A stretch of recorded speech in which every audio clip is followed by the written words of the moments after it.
ॐ नमः सिद्धेभ्यः।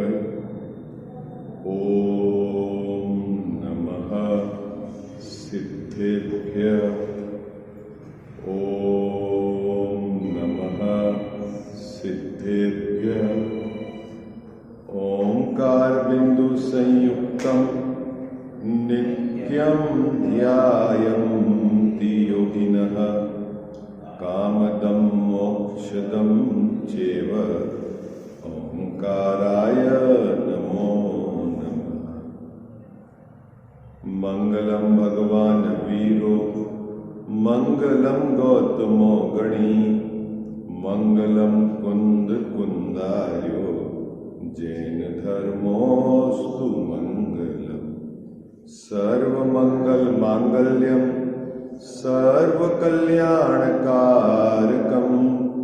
प्रधानां सर्वधर्माणां जैनं जयतु शासनं।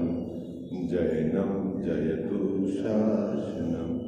जैनं जयतु शासनं। इस भवतरु का मूल एक जानहु मिथ्या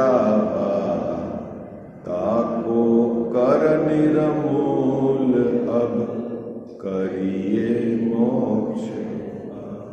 करिए मोक्ष। जय बोलो देव शास्त्र गुरु की जय।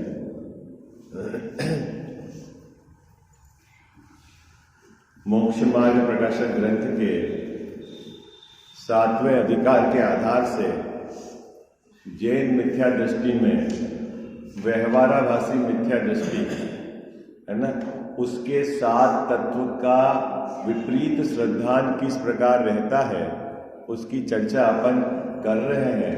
उसमें जीव और अजीव तत्व संबंधी भूल उसकी चर्चा अपन ने कर ली थी। कुछ परीक्षा ले आपकी चौथे अधिकार में क्या जीव अजीव संबंधी तत्व की भूल थी और 7वें अधिकार में क्या भूल थी, आप में से कोई बता पाएगा? बोलो भाई। चौथे अधिकार में जो जीव अजीव तत्व संबंधी भूल थी वो किस आधार से वहां वर्णित करी थी? सामान्य जीव के आधार से। और 7वें अधिकार में जैन मिथ्या दृष्टि के आधार से जीव अजीव तत्व संबंधी भूल बताई। क्या हुआ? किसी को भी याद नहीं? ज्ञान के कारण वो इंद्रिय ज्ञान उसको था और अनुभूति को वो जानता नहीं था। हाँ। इसके कारण क्या उसको वो मिथ्या ज्ञान अनुभूति से बना था। हाँ। देखो उसमें बहुत, और मैं आपको संक्षिप्त बताता हूँ। जो चौथे अधिकार का मिथ्या दृष्टि जीव, सामान्य मिथ्या दृष्टि जीव, वह आत्मा के ज्ञान दर्शन स्वभाव, विभाव क्रोधादि और शरीर तीनों को मिलाकर में एक मानता था। तीनों को मिलाकर उनके समुदाय में अहम पना था। ठीक है। अब वो क्यों अहम पना रहा था वहां टोडरमल साहब ने उसको विस्तार से समझाया है। और 7वें अधिकार का जो जैन मिथ्या दृष्टि व्यवहाराभासी वो क्या करता है? सच्चे देवशास्त्र गुरु को मानता है, उनके कहे शास्त्र का अभ्यास करता है, लेकिन पहले नंबर की गड़बड़ी तो क्या है कि अध्यात्म शास्त्र में जैसे जीव और अजीव बताया है ऐसा वह नहीं जानता। एक और कदाचित प्रसंगवश यदि उसके जानने में भी आ जाए जैसा अध्यात्म शास्त्र में कहा है, लेकिन अंदर में जाकर उस प्रकार उसको भाव भाषण नहीं होता, इसीलिए वह जीव अजीव संबंधी उसकी भूल और मिथ्या दृष्टि बना लेता। इतनी बात आपको मोटी मोटी याद रखनी है। ठीक है। आज अपन चर्चा प्रारंभ करेंगे आश्रव तत्व संबंधी भूल। आज क्या चर्चा करेंगे? आश्रव तत्व संबंधी भूल। अभी पहले अपन चौथे अधिकार वाला आश्रव तत्व संबंधी क्या भूल करता है और फिर 7वें अधिकार वाला आश्रव तत्व संबंधी क्या भूल करता है, इस पर अपन विचार करेंगे, है ना। अब आप बराबर सुनना। एक तो विषय भी बहुत सुंदर है, समझने लायक है, दूसरा आपको याद भी रखना है। जैसे आज तो मैंने बता दिया, अगली बार मैं आपसे पहले ही बोल रहा हूँ, प्रश्न आउट कर रहा हूँ आपको कि आश्रव तत्व संबंधी भूल चौथे अधिकार में क्या बताई है और सातवें अधिकार में क्या बताई है, ये आपको समझना है। समझकर अंदर में विचार करके निर्णय करना है। और अभी 5-7 दिन तक जब तक यह प्रकरण चलेगा तब तक आपको याद भी रखना है कि भाई क्या है। ठीक है, निकालिए पेज नंबर 88, मेरे ग्रंथ में दे रखा है 81, आपके जो भी है देख लेना। किसको? वो अभी आएगी चर्चा, सम्यक सन्मुख जो मिथ्या दृष्टि उसका किस प्रकार का श्रद्धांजल, वो भी आएगा, इसके बाद आएगा। हाँ अभी आएगा, जैन मिथ्या दृष्टि में ही है वो, मतलब चौथे नंबर का जो भेद है ना जैन मिथ्या दृष्टि का, वह है सम्यक के सन्मुख मिथ्या दृष्टि। अभी तो अपन दूसरा भेद पढ़ रहे हैं, व्यवहाराभासी मिथ्या दृष्टि। अभी इसके बाद तीसरा भेद है उभयाभासी, और उसके बाद चौथा भेद है सम्यक के सन्मुख मिथ्या दृष्टि। उसको भी सम्यक दर्शन नहीं हुआ है, लेकिन किस प्रकार का उसका श्रद्धान और किस प्रकार की उसकी प्रवृत्ति है उसकी वहां चर्चा की है। ठीक है, अभी अपने को चौथा अधिकार निकाल लिया। ठीक है, क्या चर्चा कर रहे हैं अपन आज? आश्रव तत्व संबंधी भूल। क्या चर्चा कर रहे हैं अपन? आश्रव तत्व संबंधी अयथार्थ श्रद्धान। किसका? जगत के सामान्य जीवों का। और जैन मिथ्या दृष्टि का जब अपन 7वां अधिकार प्रारंभ करेंगे तो उसमें उसकी बात आएगी। अब मैं आपको थीम बता देता हूं, इसमें क्या गड़बड़ी होती है। एक बार थीम बता दूंगा तो आपको पढ़ने में और समझने में सरल आएगा। इसमें टूडूमल साहब ने क्या कहा है? सामान्य जीव, जीव के ज्ञान दर्शन उपयोग उसको, और जीव के विकारी भाव क्रोधादि उसको, दोनों को भिन्न भिन्न नहीं जानता। यह आश्रव तत्व संबंधी भूल है। कितनी सरल बात है। किसको? किसको नहीं जानता? किसको भिन्न भिन्न नहीं जानता? चौथे अधिकार वाला। एक तो है स्वभाव,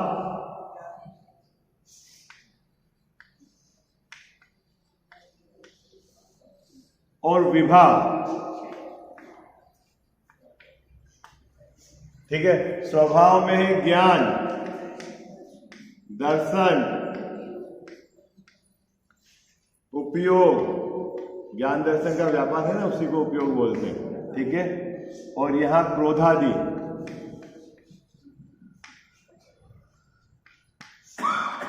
शुभ अशुभ भाव,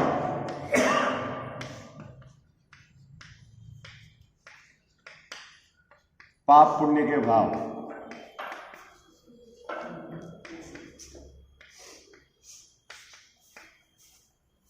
ठीक है, कितना सरल है, कितना सरल है आश्रव तत्व संबंधी भूल। बोले क्या कहा? आश्रव तत्व संबंधी भूल क्या है?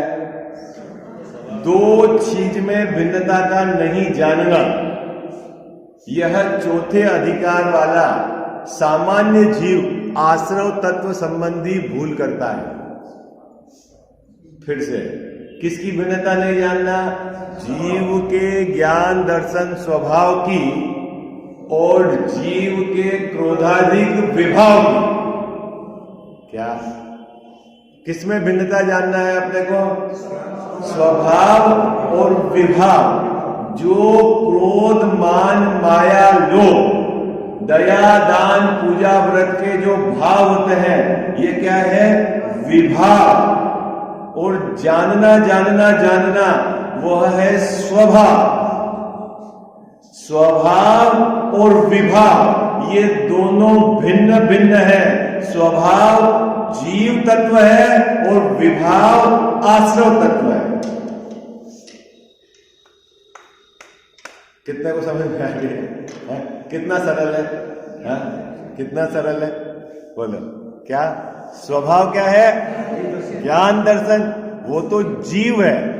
और क्रोधादि भाव वो क्या है? विभाव। वो किसमें गए? आश्रव तत्व है। तो दो तत्व की भिन्नता भाषित नहीं होना, ये आश्रव तत्व संबंधी भूल है।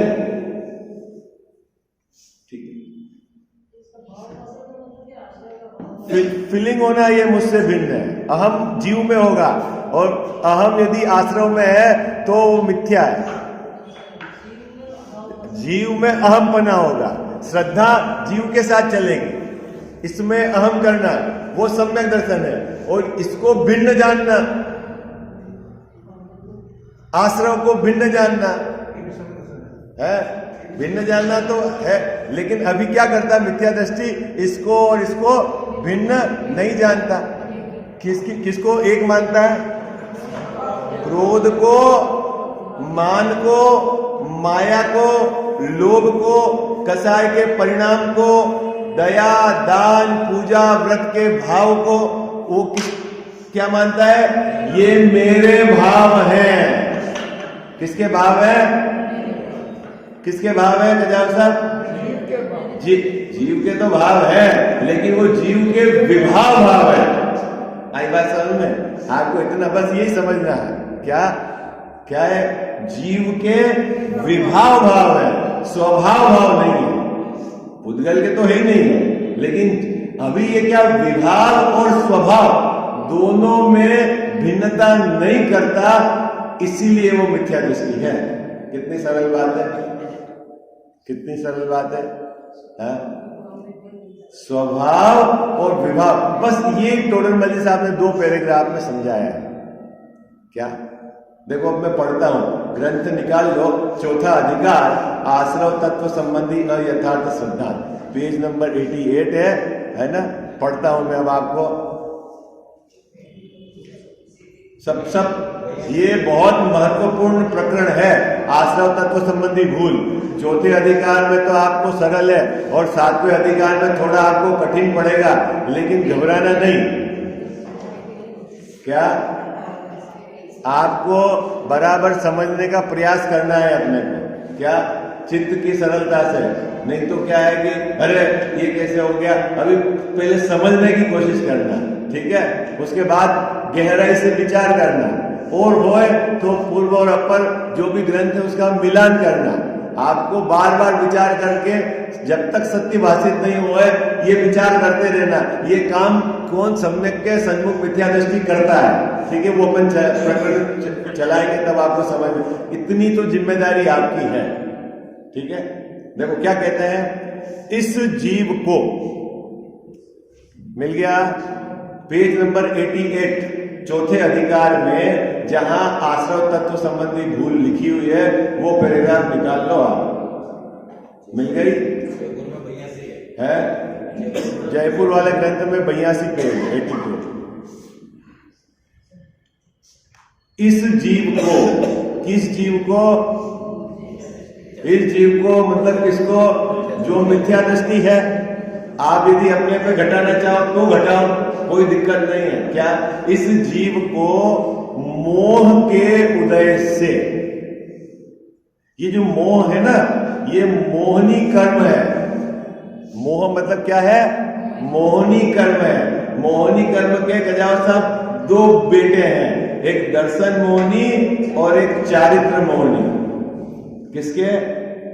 मोहनी कर्म के 2 बेटे हैं, एक का नाम है दर्शन मोहनी और एक का नाम है चारित्र मोहनी। जब दर्शन मोहनी का उदय होता है तब जीव को अयथार्थ श्रद्धान अपने से होता है, और जब चारित्र मोह का उदय होता है तब जीव की पर्याय में कसाय भाव होते हैं, ठीक है? कर्म करा देता है ये नहीं कह रहे हैं, निमित्त है। क्या शब्द लिखा है ना? मोह के निमित्त से, मोह के उदय से क्या होता है गजाव साहब? मोह के उदय से जीव को क्या होता है? मिथ्यात्व होता है और कसाय भाव होते हैं। सरल है, पहली पंक्ति का अर्थ समझ में आ गया? क्या? जैसा भी निमित्त नैमित्तिक संबंध से सेंटेंस बनाया है, टोडरमल साहब ने वाक्य बनाया है कि जीव जब मोह का उदय होता है तब अयथार्थ रूप श्रद्धान करते हुए परिणमता है और कसाय करते हुए परिणमता है, ठीक है? ओके है ना? ये पहली पंक्ति तो समझ में आ गई। अब उनको अपना स्वभाव मानता है। यह है आश्रव तत्व संबंधी भूल। क्या था भूल? क्या है आश्रव तत्व संबंधी भूल? उनको अपना स्वभाव मानता है। क्या?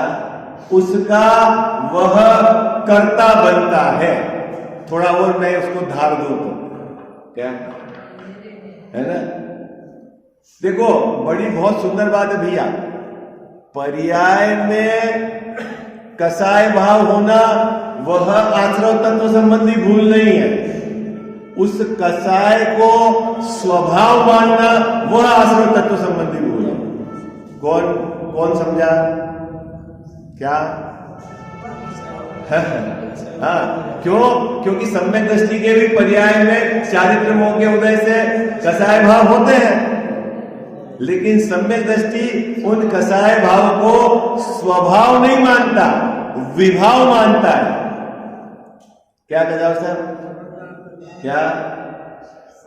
सम्यक दृष्टि जीव के भी दया, दान, पूजा, व्रत उसके परिणाम पर्याय में पाए जाते हैं। पर्याय में दया, दान, पूजा, पाप पुण्य के भाव होने पर भी सम्यक दृष्टि जीव उस भाव को अपना स्वभाव नहीं मानता, इसलिए सम्यक दृष्टि है।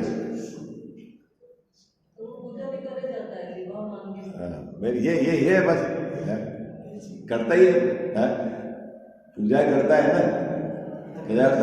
है आपके जो दुकान पे नौकर है वो अपने को मालिक मान के थोड़ी नौकरी करता है। क्या मान के नौकरी करता है? हाँ? मालिक है ही नहीं तो मानता नहीं है, और दया दान के भाव आपके है ही नहीं तो आप मानोगे नहीं। अब जो जिसको ये समझ नहीं, अभी नौकर अपने को मालिक मान के चले तो मिथ्या दृष्टि है। हाँ? हाँ? ये जो क्लिष्टपना है, ये क्लिष्टपना आपको समझना पड़ेगा, क्योंकि यहां हम अटके हुए हैं, अनादि से हम ये अटके हुए हैं। बस मेरी तो इच्छा है ये सिर्फ 7 तत्व संबंधी भूल और चार में पना, अहम पना, कर्ता पना, भोक्ता पना, बस इसी को अब चलाते रहो 5-10 साल।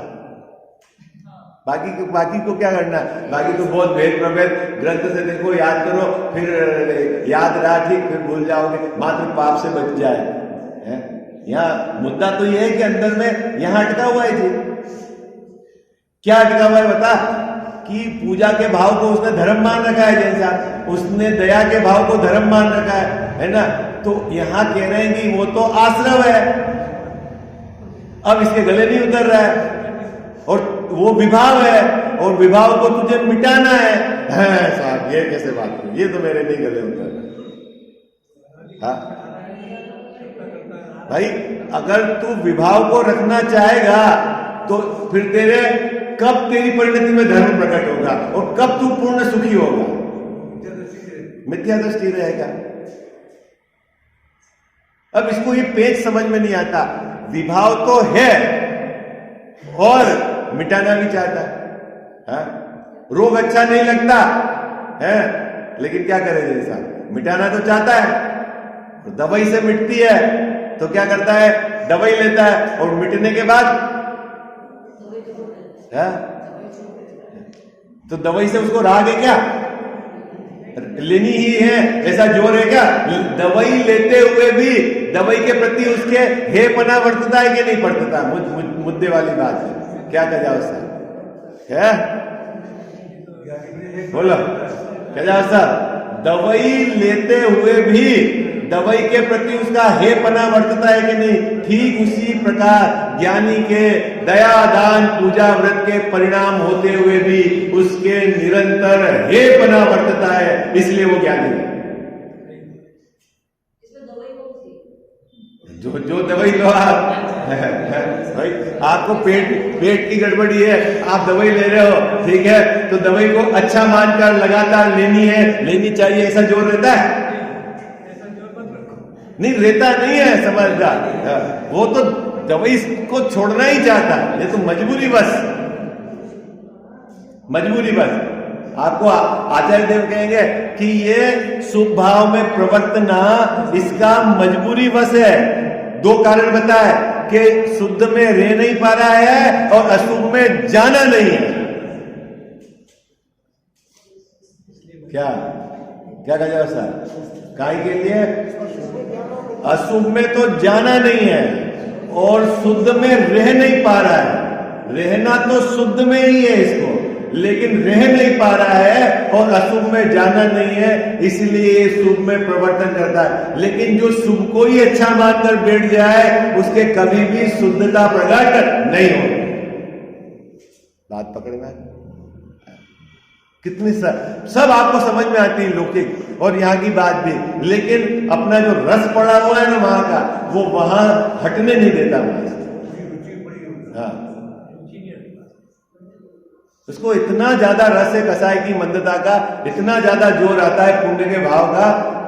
अभी आप जब अपन जैन मिथ्या दृष्टि में ये पढ़ेंगे ना ये आश्रय तत्व संबंधी भूल, तब आपको सब समझ में आ जाएगी क्या है। ये तो अभी सामान्य तरीके से बात कर रहे हैं यहां पर। देखो क्या कहते हैं, इस जीव के मोह के उदय से मिथ्यात्व और कसाय भाव होते हैं। बात पकड़ में आएगी गजब साहब, ठीक है। ये निमित्त नैमित्तिक संबंध की तरफ से कथन करा है। अब भूल बता रहे हैं, उनको अपना स्वभाव मानता है। किसको अपना स्वभाव मानता है जैन साहब? किसको? मिथ्यात्व को और कसाय भाव को क्या मानता है? अपना स्वभाव मानता है। तो वो स्वभाव क्यों नहीं है? क्यों नहीं है?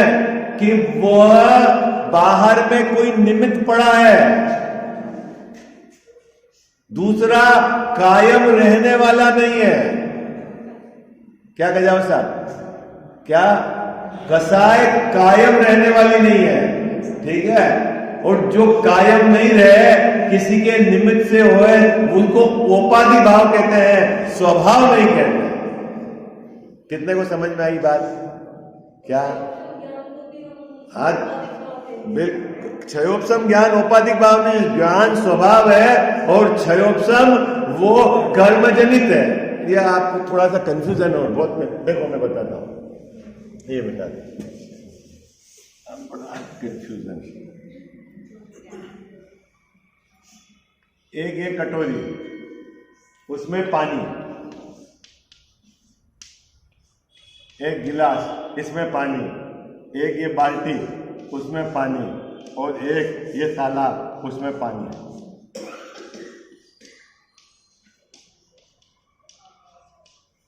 चारों पानी की क्वांटिटी अलग अलग है।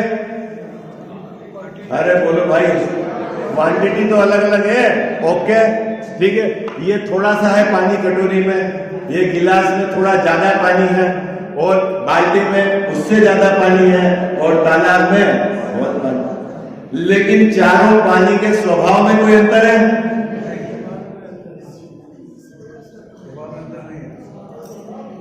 क्या? तो ये जो अंतर है, कटोरी का पानी, गिलास का पानी, बाल्टी का पानी, ये क्षयोपम है। किसी को कम उगाड़ है, किसी को ज्यादा उगाड़ है, किसी को उससे ज्यादा उगाड़ है। लेकिन यदि स्वभाव देखेंगे तो सबका जानन जानन जानन ज्ञान दर्शन स्वभाव है। स्वभाव का निमित्त से हुआ, जिसमें निमित्त पड़े वो स्वभाव नहीं। ये उगाड़ कटोरी का, गिलास का, इसमें क्षयोपम का निमित्त है। हाँ, उगाड़ उसको कहते हैं क्षयोपम, और जानना वो तो स्वभाव है, उसमें निमित्त नहीं पड़ता। कितने लोगों को समझ में आ गई?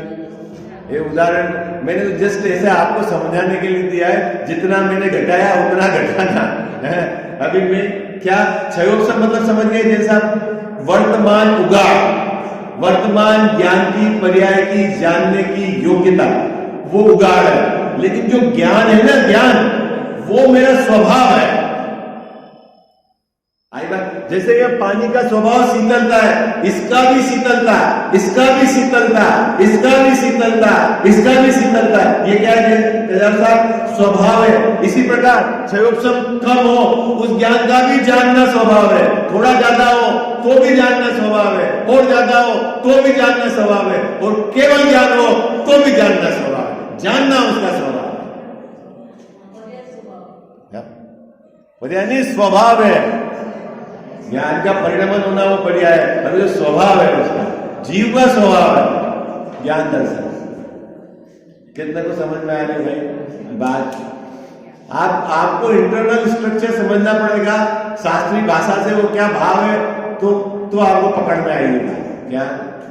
अब जानना जानना जानना ये जीव का स्वभाव है, लेकिन क्रोध मान माया लोभ दया दान व्रत के भाव होना, खाना कमाना घर बनाना इसके भाव होना, ये जीव का स्वभाव नहीं है, ये विभाव है।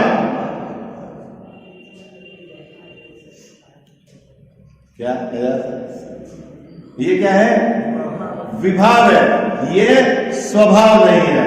और ये जो आश्रम तत्व संबंधी भूल वाला जीव क्या करता है? उसको और जानने देखने को दोनों को मिलाकर जीव का स्वभाव मानता है। क्या आश्रम तत्व संबंधी भूल सामान्य जीव क्या भूल करता है?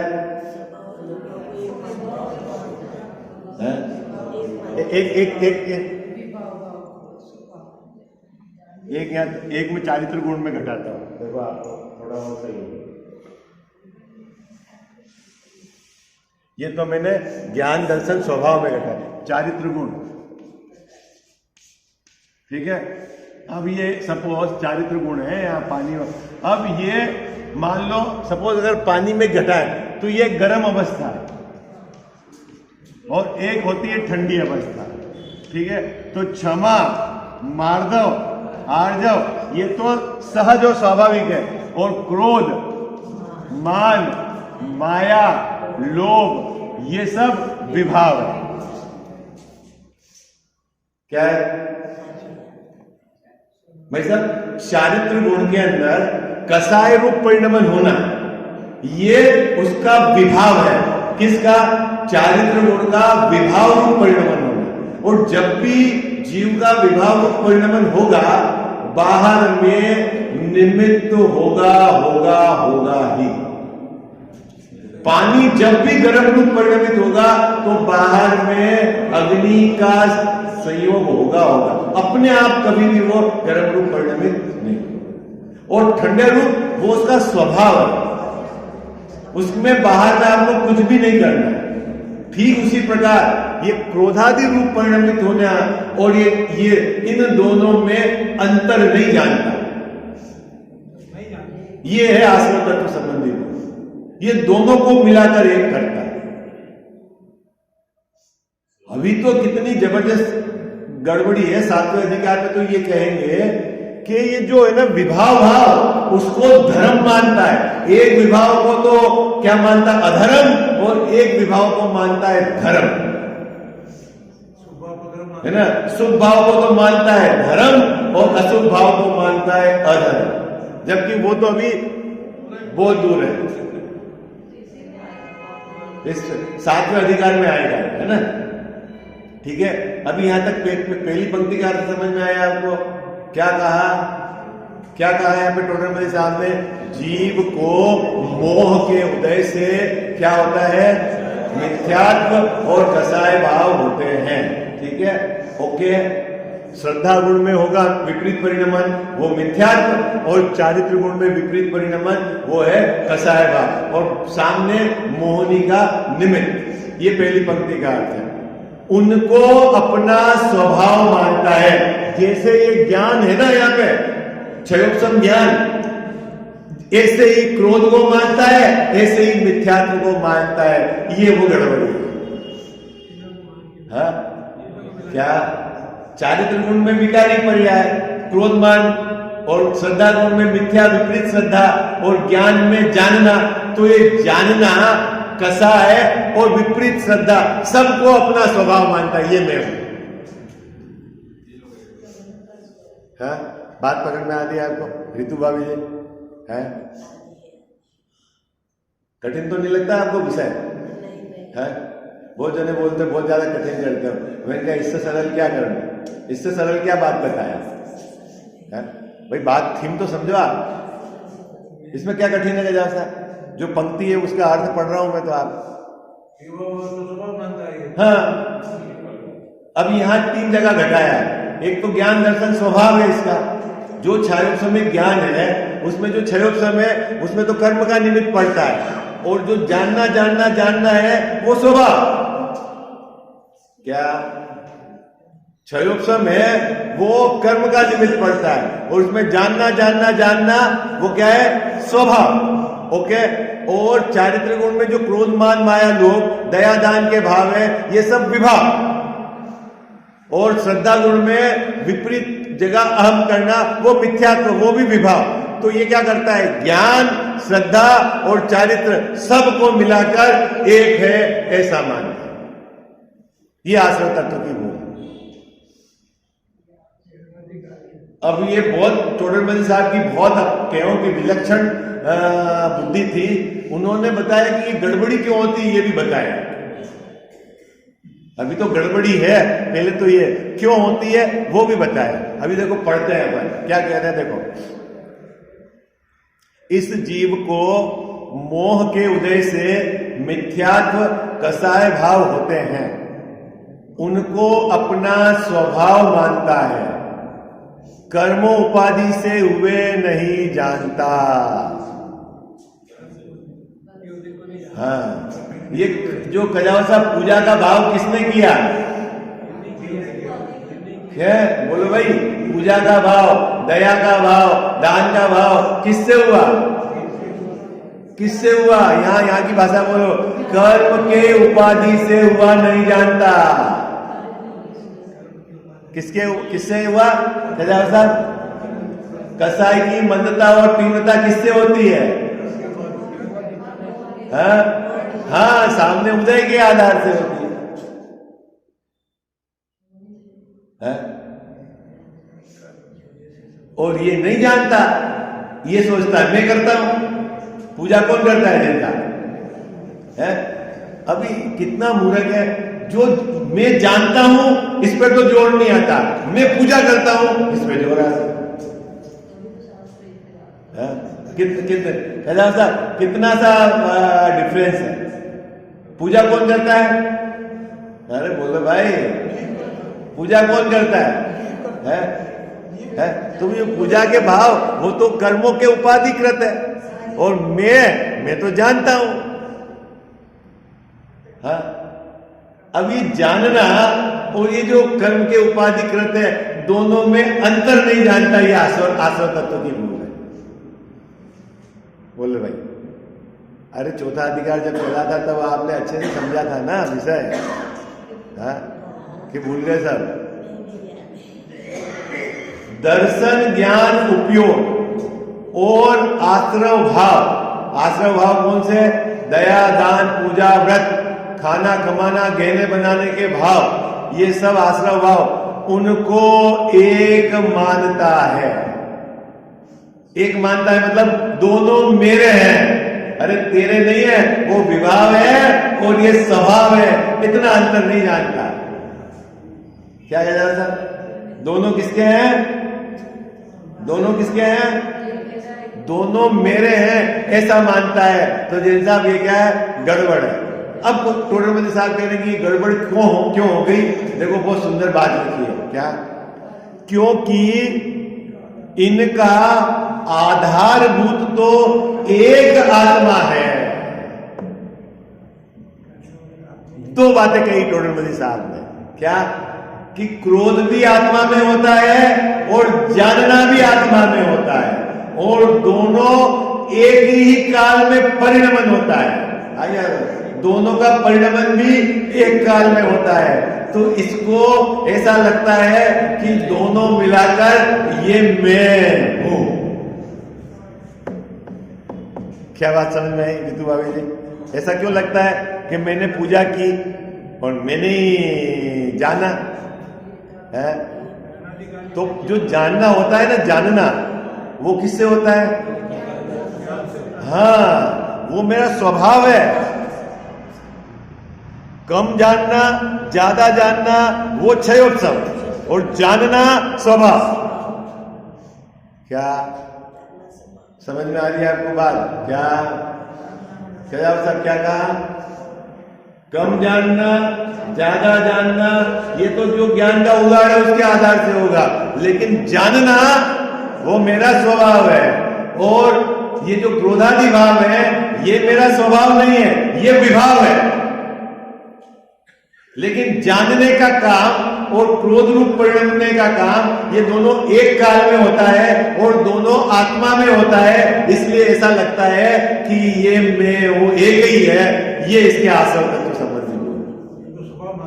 हाँ, कितने को समझ में आ गई भाई? बात कठिन तो नहीं है? बोलो भाई हाँ जी या ना जी। अब सीधी हिंदी है, आप पढ़ो तो भी समझ सकते हो, नहीं समझ सकते? हिंदी पढ़ोगे तो समझ में आती है ना, इससे सरल और क्या लिखे? नहीं दादी जी, क्या इसमें देखो कितना साफ लिखा है, क्योंकि इनका आधारभूत तो एक आत्मा है। किनका आधार? क्रोध का और जानने का। ठीक है, एक ही जगह है, आत्मा में है, और इनका परिणमन एक ही काल में होता है ना। चारित्र गुण में क्रोध रूप परिणमन हुआ और ज्ञान गुण में जानना रूप परिणमन हुआ। दोनों का परिणमन का काल भी एक है। इसीलिए इसे, किसे? मिथ्या दृष्टि को भिन्नपना भाषित नहीं होता, और भिन्नपना भाषित होने का जो कारण है वो मिथ्या दर्शन के जोर से हो नहीं सकता। अब भिन्नपना का कारण क्या है कि आचार्यों की बात सुननी पड़ेगी। इतनी सूक्ष्म बात है, आचार्य बताएंगे ये तेरा विभाव है और ये तेरा स्वभाव है। अब वो तो सुनना ही नहीं है, स्वाध्याय करना ही नहीं है, हम तो पूजा करके ही मोक्ष चले जाएंगे। बढ़िया बात है, क्या दिक्कत है? क्या कहा है?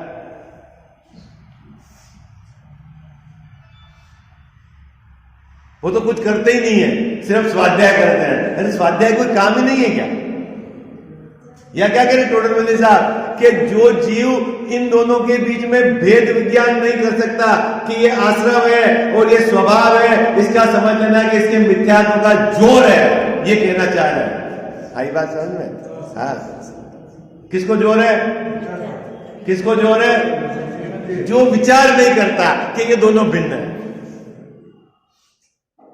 तो महाभाग्य से अपने को थोड़ी कसाई की मंदता और अभी मिथ्यात्व ढीला पड़ा हुआ, इसलिए यहां बैठे हो।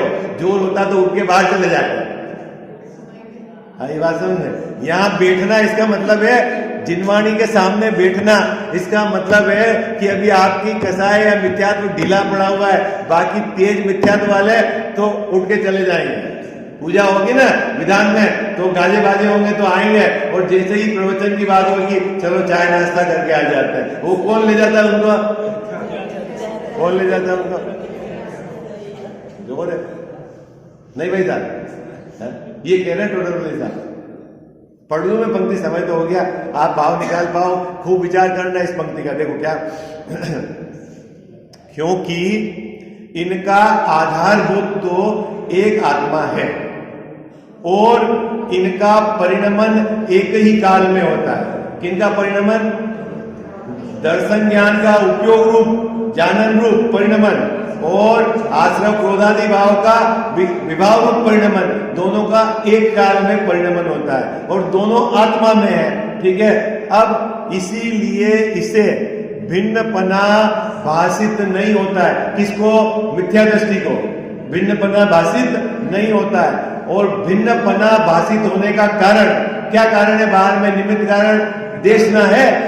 आचार्यों की, अनंत भगवान की देशना है, उसको निमित्त में लिया ना। मोक्ष मार्ग में यदि निमित्त के रूप में कोई स्वीकार किया भी गया है तो मात्र देशना को स्वीकार किया गया। और देशना किसको कहना? जो देशना किसको कहना? जैसा ये कहना तो बोले कि पूजा करो धर्म हो जाएगा, वो देशना नहीं है। वो कौन सी चीज देशना है कि पूजा का भाव और तेरे जानने का भाव भिन्न भिन्न है, ये देशना है। वो आश्रम है और ये तेरा स्वभाव है, इसको कहते हैं देशना। ये आचार्य भगवान की बात है। हाँ, अभी ये यहाँ के प्रकृति के आधार से बात करना, समझ में आया? देशना किसको कहना? हाँ, भिन्नता बतावे उसका नाम देशना। यहाँ क्या कह रहे हैं कि उसको भिन्नपना भाषित नहीं होता। क्यों भाषित नहीं होता? कि भिन्नपना भाषित होने का जो कारण है क्या है? विचार है। और वो विचार कब? केवली भगवान के आधार से। आचार्य भगवंतों ने जहां भिन्नपना बताया है उसके आधार से यदि ये जीव विचार करे तो भिन्नपने का विचार कर सकता है आश्रम और जीव में, लेकिन मिथ्या दर्शन के जोर से वह नहीं हो सकता, इसका विचार नहीं करता, तो समझ लेना अभी उसको तीव्र मिथ्यात्व पड़ा होगा। क्या सर पूजा कर रहा है, अभिषेक कर रहा है, दान दे रहा है, लेकिन आश्रम और जीव की भिन्नता का विचार नहीं कर रहा, अभी समझ लेना उसके मिथ्यात्व का जोर है। कितने को समझ में आ गई? हो गया समझ पूरा? क्या इस पंक्ति का भाव पकड़ में आया? अपन को तो लगता है धर्मात्मा है और आचार्य देव कह रहे हैं तो मिथ्यात्व के जोर में। हमारी तो सुन ही नहीं रहा है। हर साल में 2 घंटे आपके पास खड़ा है, पूजा कर रहा है, ये अपनी सुना रहा है, हमारी क्या सुन रहा है? ये तो ठीक है हमारे भगवान वितरागी है, यदि वो वितरागी नहीं होता है तो अभी सबको पता चल जाती है कि कौन क्या भाव से अंदर आता है। नहीं है, जो जैसे ये कर जा रहा है हमारे सामने आके, और हमारी तो सुन नहीं रहा है। नहीं जनता है? चलो अब कल चर्चा करेंगे। साची तो गंगा ये वीतराग वाणी, अविच्छिन्न धारा निज धर्म की कहानी। जामे अति ही विमल अगाध ज्ञान प्राणी, जहाँ नहीं संशयादि पंक की निशानी। साची तो गंगा ये वीतराग वाणी, अविच्छिन्न धारा निज धर्म की कहानी। सप्तभंग जहाँ तरंग उछलत सुखदानी, संत चित मृणाल वृंद रमे नित्य ज्ञानी। साची तो गंगा यह वीतराग वाणी, अविच्छिन्न धारा निज धर्म की कहानी।